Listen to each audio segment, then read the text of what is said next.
संविधान का एक जो संदर्भ है वो आज के मायने में बहुत ही ज़्यादा महत्वपूर्ण हो जाता है, क्योंकि जब संविधान बना था तब उसकी सबसे मूल भावना ये थी कि हमको कैसा समाज, कैसी राजनीतिक व्यवस्था, कैसी शासन व्यवस्था बनानी है।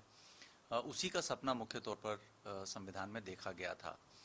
लेकिन जो एक सबसे बड़ी चुनौती हमारे सामने नज़र आती है वो ये है कि जिस तरीके का समाज हम बनाना चाहते थे उसके लिए बहुत ज़रूरी था कि संविधान शिक्षा के ऊपर बहुत काम किया जाता। उसको किस तरीके से हम अपने संवाद में लेके आते, सरकार के कार्य व्यवहार में लेके आते, राजनीति के कार्य व्यवहार में लेके आते, वो प्रक्रियाएं कहीं ना कहीं मिसिंग रहीं, वो छूटी रहीं, उनके ऊपर उतना सघन रूप से काम नहीं हो पाया। और इसीलिए आज हमको ये दिखाई देता है कि एक व्यापक तौर पर जो समाज है वो सामाजिक मूल्यों से तो बहुत जुड़ा हुआ नज़र आता है, लेकिन संवैधानिक मूल्यों के साथ उतना जुड़ा हुआ नज़र नहीं आता। इन परिस्थितियों में आज बहुत प्रासंगिक प्रश्न हो जाता है ये कि वास्तव में जिस मंशा के साथ संविधान को बनाया गया था उस मंशा को कैसे कार्य रूप में परिणित किया जाए, कैसे उसको लागू किया जाए। ये चीज़ बहुत बड़ा प्रश्न है, बहुत बड़ा शायद कार्य योजना की भी उसके लिए ज़रूरत है। और जहाँ तक ये बात सामने आती है कि कैसे इसको प्रभावी बनाया जाए या शक्तिशाली बनाया जाए, तो उसकी सबसे बुनियादी सी ज़रूरत यह है कि इसके बारे में समाज में काम करने की शुरुआत करनी होगी। कैसे शिक्षा व्यवस्था के साथ स्कूलों में संविधान की शिक्षा को आगे बढ़ाया जाए। संविधान की जो मंशा थी कि कैसे हमको छुआछूत को ख़त्म करना है, सामाजिक और आर्थिक समानता लेके आना है, अन्याय को ख़त्म करना है और न्याय की अवधारणा को स्थापित करना है, मानवाधिकारों की सुरक्षा करना है, उनको संरक्षण प्रदान करना है और एक ऐसे भारत का निर्माण करना है जिसके बारे में हम ये मानते हैं कि उसने पूरी दुनिया को वो मूल्य दिए हैं, अहिंसा के मूल्य दिए हैं, सत्य के मूल्य दिए हैं, समरसता और सह अस्तित्व के मूल्य दिए हैं। तो इनको स्थापित करने की गुंजाइश जो है वो संविधान से ही हमको मिलती है, उसी से नज़र आती है। क्योंकि अगर हम केवल धार्मिक ग्रंथों के आधार पर बात करें या पंथ विशेष के नज़रिए से अगर हम बात करेंगे तो अलग अलग पंथों के अलग अलग नज़रिए हो सकते हैं, उनके अपने अलग अलग तरीके के सोच और संस्कृति हो सकती है और सभी शायद पंथ और समुदाय ये मानेंगे कि उनका पंथ श्रेष्ठ है और उसी को एक तरीके से शासन व्यवस्था के रूप में लागू किया जाए। तो शायद हम एक ऐसी व्यवस्था बना नहीं पाएंगे जो सबको स्वीकार्य हो। ऐसी अवस्था में संविधान ही एकमात्र विकल्प नजर आता है, क्योंकि उसमें सभी पंथों के जो श्रेष्ठतम सिद्धांत हैं उनको एक व्यवस्था में ढालने के लिए प्रावधान किए गए। उसी सोच के आधार पर एक तरीके से ये तय किया गया कि भारत किस तरीके की व्यवस्था का रूप लेगा। इसलिए बहुत ज़रूरी लगता है कि समाज में उसके ऊपर सघनता के साथ काम किया जाए। तो पहला प्रश्न तो जो है वो उसका जवाब यहीं पर दिखाई देता है हमको कि शिक्षा के साथ इसको जोड़े जाने की ज़रूरत है, ये पहली बात है। और दूसरी बात ये है कि जिस तरीके से हम अपने राजनीतिक व्यवस्थाओं को देख रहे हैं वहाँ पर ये बहुत ज़रूरी हो जाता है। हालांकि इसकी उम्मीद बहुत कम नज़र आती है, लेकिन फिर भी ये उम्मीद करना बहुत ज़रूरी है कि राजनीतिक दल जो हैं वो अपने संविधान को जानें, अपने संविधान को समझें और उसके मूल भावों को अपनी जो राजनीतिक प्रक्रियाएं हैं उसमें उसको शामिल करें। ये मुझे लगता है कि दूसरी सबसे बड़ी ज़रूरत है। सर, तमाम तरह की राजनीति इस तरह का राजनीतिक पार्टियां अलग तरीके की राजनीति कर रही हैं, आखिरकार क्या हकीकत है? देखिए, इसका शायद एक दूसरा पहलू, जब हम ये कहते हैं कि संविधान के ऊपर किसी तरीके का संकट है या उसको बदलने की कोशिश की जा रही है, तो फिर मेरा प्रश्न उसके संदर्भ में यही होता है कि फिर हम किस तरीके का संविधान चाहते हैं। अभी जो मौजूदा संविधान है वो ये कहता है कि छुआछूत को ख़त्म करना है। क्या इस तरीके के प्रावधान हटाने की ज़रूरत है? मौजूदा संविधान ये कहता है कि हमको व्यक्ति की गरिमा को स्थापित करना है। क्या इस तरीके के प्रावधानों को बदलने की ज़रूरत है? संविधान की उद्देशिका कहती है कि हर व्यक्ति को सामाजिक, आर्थिक और राजनीतिक न्याय उपलब्ध होगा। क्या इस तरीके की सोच को, इस तरीके के दर्शन को बदलने की ज़रूरत है? तो मुझे लगता है कि ये बहस, चाहे जो ये प्रश्न खड़ा कर रहे हों उनकी तरफ से भी, और जो अगर ये किसी के मन में ये भाव हो कि संविधान को बदला जाना चाहिए, उनके लिए भी यही प्रश्न है कि आखिर हम किस तरीके का फिर संविधान लाना चाहेंगे और क्यों उसको बदलने की ज़रूरत ये महसूस होती है। अगर कहीं पर ये मंशा है कि संविधान को बदलने की जरूरत है, तो मुझे इसका फिर दूसरा संदर्भ ये लगता है कि शायद हम जाति व्यवस्था को और ज्यादा प्रगाढ़ बनाना चाहते हैं, छुआछूत को फिर से लेके आना चाहते हैं। यही एक संविधान है जिसने भारत के आजाद होते ही महिलाओं को वोटिंग का अधिकार दिया, मतदान का अधिकार दिया। अमेरिका में 125 साल लगे थे महिलाओं को वोटिंग का अधिकार मिलने में, मतदान का अधिकार मिलने में। भारत के संविधान ने तत्काल वो महिलाओं को समानता का अधिकार दिया था, वोटिंग का अधिकार दिया था। तो जब ये संविधान में इतने प्रगतिशील और इतने व्यापक प्रावधान हैं, इतने महत्वपूर्ण प्रावधान हैं, तो इसको बदलने के पीछे की जो मंशा है वो निश्चित रूप से कहीं ना कहीं चिंता पैदा कर सकती है। उस परिस्थिति में शायद समाज को ही, हमारे छात्रों को, युवाओं को ये प्रश्न जरूर पूछना पड़ेगा कि आखिर हम इसमें से बदलना क्या चाहते हैं और क्यों बदलना चाहते हैं।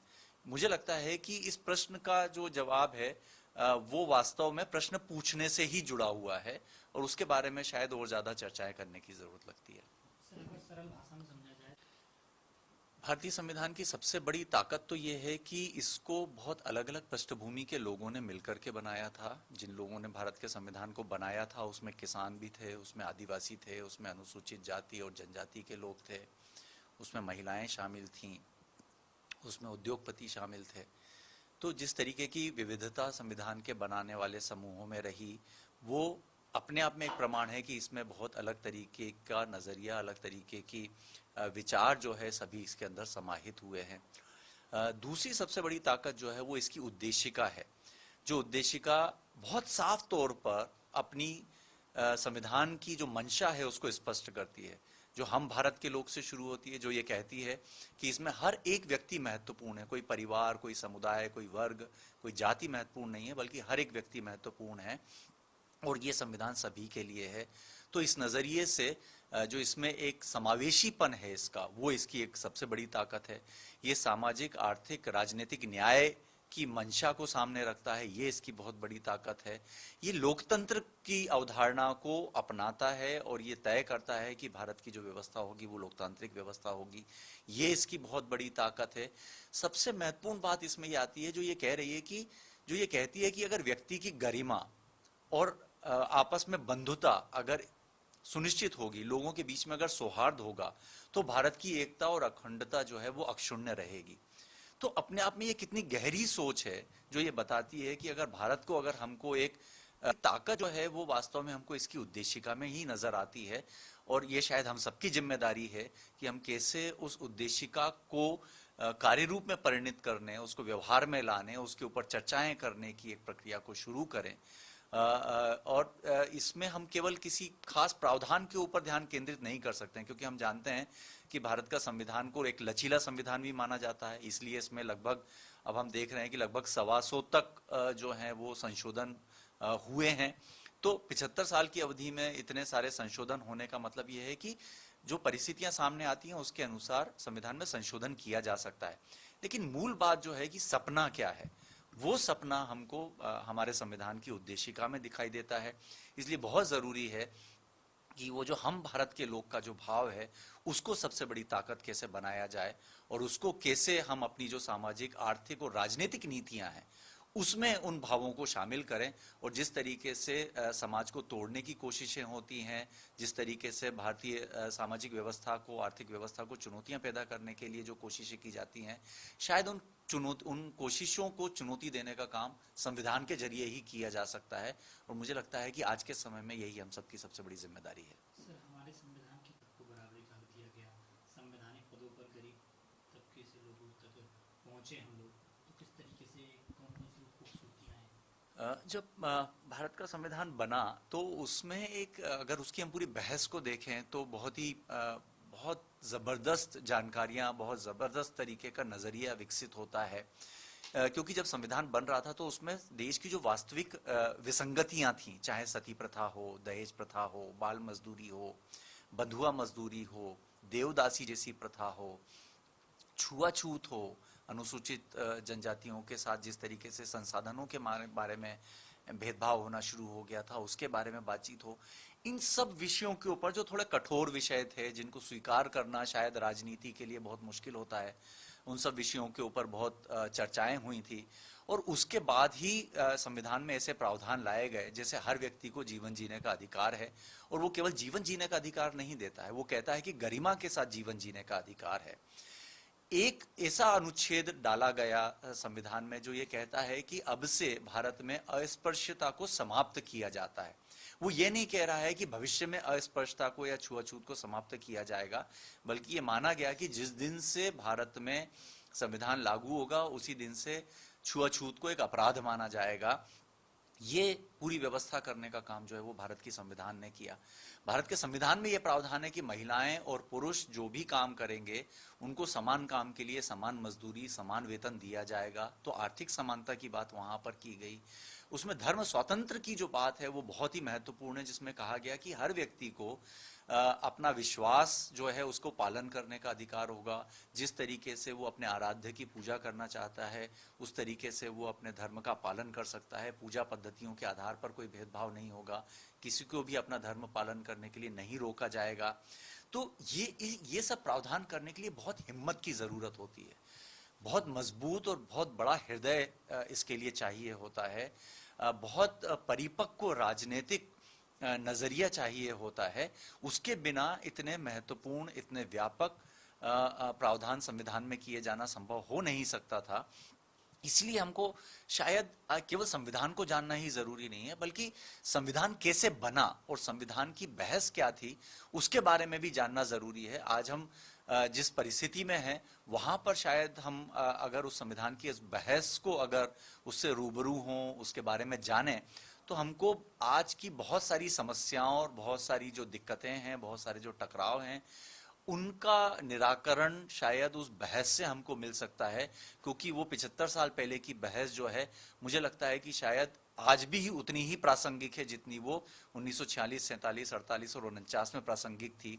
इसलिए बहुत जरूरी है कि अगर हमको भारतीय संविधान को वास्तव में जानना है और हमको उसके प्रति जिस तरीके की अगर कोई उसके लिए चुनौती खड़ी की जा रही है, अगर हमको उस चुनौती का सामना करना है, तो इसके लिए हमको शायद जड़ों की तरफ लौटना पड़ेगा। हमको उस बहस को जानना पड़ेगा कि कैसे हर व्यक्ति को जीवन जीने का अधिकार दिया गया, किस तरीके से हर व्यक्ति को अपना धर्म मानने का अधिकार दिया गया, कैसे महिलाओं और पुरुष के बीच में समानता की बात उसके अंदर की गई। ये सारी चीजें केवल एक अनुच्छेद से शायद हम महसूस नहीं कर सकते हैं। उसको महसूस करने के लिए उस बहस को जानना, उससे रूबरू होना, वो बहुत जरूरी होगा। सर, एक समय ऐसी बात कही थी संविधान जलाने की बात, तो आखिरकार क्यों इस तरीके की सब बातें आई? देखिए, जब संविधान बन रहा था उसमें एक बात बहुत अलग अलग तरीके से कही गई थी। वो डॉक्टर राजेंद्र प्रसाद ने भी कही थी, वो पंडित नेहरू ने भी कहा था, वो डॉक्टर अंबेडकर ने भी कहा था, और ये बात संविधान सभा में ही कही गई थी कि केवल अच्छा संविधान बना देने से यह सुनिश्चित नहीं हो जाता है कि व्यवस्था भी जो है वो अच्छी हो जाएगी और जो समाज की विसंगतियां जो हैं वो दूर हो जाएंगी। अच्छा समाज समाज बनाने के लिए बहुत ज़रूरी है कि हमारे संविधान को लागू करने वाले ऐसे लोग हों जो वास्तव में उन मनोभावों को समझ सके जिनको ध्यान में रखते हुए संविधान के प्रावधान बनाए गए थे। और डॉक्टर अंबेडकर ने जब ये चीज़ कहा था कि अब मुझे वास्तव में इस संविधान से बहुत नाउम्मीदी होती है और मुझे लगता है कि ये लागू नहीं हो पा रहा है, तो उसके पीछे का कारण यही था कि जो सोच संविधान बनाते समय थी वो सोच को शायद आगे संचारित नहीं किया गया, उसको आगे नहीं बढ़ाया गया, उसको जिस तरीके से सरकार की व्यवस्था में लागू करने की ज़रूरत थी, जिस तरीके से शिक्षा व्यवस्था में लागू करने की ज़रूरत थी, वो काम किया नहीं गया। क्योंकि बहुत बड़े विरोधाभास थे। एक तरफ हमारे समाज में छुआछूत की व्यवस्था है और संविधान कहता है कि अब से छुआछूत देश में नहीं होगी। अब आप एक बच्चे की स्थिति को देखिए कि वो जब स्कूल में जाता है और संविधान पढ़ता है तो संविधान के आधार पर वहां पर उसको बताया जाता है कि छुआछूत नहीं होनी चाहिए। लेकिन जब वो अपने परिवेश में आता है, पारिवारिक परिवेश में आता है, तब वहां पर वो देखता है कि उसके घर में जो काम सफाई करने वाला व्यक्ति आता है उसके लिए पानी पीने का गिलास अलग रखा हुआ है, जो सफाई करने वाला व्यक्ति है उसको शौचालय का इस्तेमाल करने का अधिकार नहीं है, उसको बहुत कम वेतन मिलता है। तो ये चीजें जो हैं वो इतनी इतनी विरोधाभासी स्थिति एक बच्चे के सामने खड़ी करती हैं, जिससे शायद उबरा जा सकता था जब हम उसको शिक्षा व्यवस्था में लाते। और डॉक्टर अंबेडकर जब इस पूरी परिस्थिति से जूझ रहे थे, और खासतौर पर जो उनका मानना था कि भारत की जो सामाजिक व्यवस्था, और खासतौर पर उन्होंने शुरुआत जो है वो हिंदू समाज से की थी, हिंदू कोड बिल के ऊपर वो काम कर रहे थे, और जिस तरीके से उसको वो लागू कराना चाहते थे, उसको लेकर के बहुत ही सहृदय राजनीतिक समर्थन उनको नहीं मिला। हम जानते हैं कि कांग्रेस के भी कुछ वरिष्ठ जो नेता थे, वो बहुत हद तक सहमत नहीं थे कि जो हमारे सामाजिक नियमों से चलने वाले व्यवहार हैं उसमें किसी भी तरीके से कानूनी प्रावधान किए जाएं। तो वो चीजें जब लागू नहीं हो पा रही थी, जो सामाजिक बदलाव के लिए कानून नहीं बन पा रहे थे, तो उस परिस्थिति में काफी नाउम्मीद हो रहे थे डॉक्टर अंबेडकर। और इसी कारण से उनको ये लगता था कि जो मंशा लेकर के हम चले थे संविधान बनाते समय, वो शायद उस मंशा को लागू करने की तत्परता और वो इच्छा शक्ति हमको सरकारों में नहीं दिखाई दे रही है, और इसके कारण से उन्होंने सरकार को भी त्यागा था और ये कहा था कि इस संविधान को जो है शायद अब मैं अगर हूं तो मैं इसको जलाना चाहूंगा। तो वो नाउम्मीदी एक जो थी, वो जो चाहते थे कि एक बहुत अच्छा समाज, भारत का समाज बन पाए, और उनमें बहुत गहरा विश्वास था कि संविधान से वो एक बेहतर समाज के लिए समाज के निर्माण की प्रक्रिया को आगे बढ़ा पाएंगे। लेकिन जिस तरीके के राजनीतिक गतिरोध वहां पर आने शुरू हुए, उसके कारण से वो नाउम्मीद हो रहे थे, और इसके कारण से उनको लगता था कि शायद ये अपनी मंशा पर आगे नहीं होता खड़ा हो रहा है। और डॉक्टर अंबेडकर और डॉक्टर राजेंद्र प्रसाद दोनों ने एक महत्वपूर्ण बात कही थी कि केवल अच्छा संविधान बन जाने से ही शायद हमारे समस्याओं का अंत नहीं होगा, जब तक कि उसको लागू करने वाले लोग अच्छे नहीं होंगे। क्योंकि संविधान तो लागू करने वाला तत्व है, ये अपने आप तो लागू नहीं होगा। और इसको लागू कौन करेगा? इसको विधायिका लागू करेगी, इसको न्यायपालिका लागू करेगी, इसको कार्यपालिका लागू करेगी। तो उनका साफ ये कहना था कि जो लोग विधायिका में होंगे, कार्यपालिका में होंगे, न्यायपालिका में होंगे, उनका जो स्वभाव, चरित्र, नजरिया और जो सोच होगी, वही सोच जो है इस संविधान के क्रियान्वयन में नजर आएगी। तो यही बात उन्होंने कही थी, और शायद हमारे सामने ये चुनौती रही कि जो सोच समानता लाने की, गरिमामय जीवन का अधिकार प्रदान करने की, एक बेहतर समाज का निर्माण करने का जो लक्ष्य संविधान की सोच में था, वो शायद इसको लागू करने वाले लोगों में पूरी तरीके से स्थापित नहीं हो पाया, और वो लगातार कम होती गई, वो इच्छा शक्ति लगातार कम होती गई, संविधान में अविश्वास लगातार बढ़ता गया, बढ़ाया गया, उसको चुनौती दी गई। और इसी के कारण से हमको ऐसा लगता है कि जो डॉक्टर अंबेडकर ने कहा था वो भी एक बड़ा सवाल था, एक बड़ा प्रश्न था, लेकिन शायद उसका उत्तर जो है वो संविधान को जलाने से नहीं हो सकता। उसका उत्तर मिल सकता है कि कैसे हम संविधान को जो है भारतीय समाज का एक केंद्रीय दस्तावेज बनाएं, और उसके प्रति एक एहसास को पैदा कर पाएं। यही बात शायद उसका सबसे सही समाधान हो सकता है।